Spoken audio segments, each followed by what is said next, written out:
Oho, men qayerdan oldingiz? Mayatga magazinga bormadingizmi?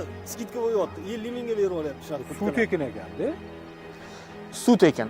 Biz bu jumlani ko'p eshitganmiz, hatto o'zimiz ham ishlatamiz. Aslida esa suv tekin emas.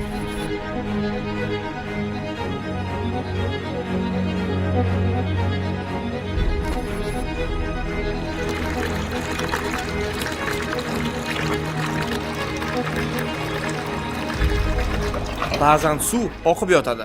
Biz esa buni oddiy hol deb o'ylaymiz. Ammo har bir tomchi hayot manbai.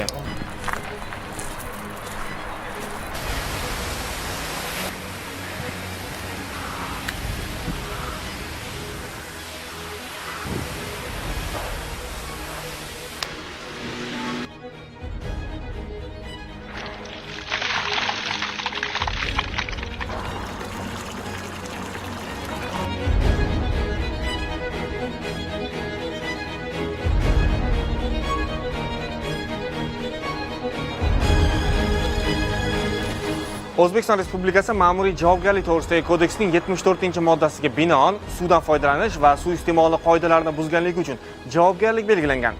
Fuqarolarga bazaviy hisoblash miqdorining 3 baravardan 5 baravargacha, mansabdor shaxslarga esa 5 baravardan 10 baravargacha miqdorda jarima solishga sabab bo'ladi.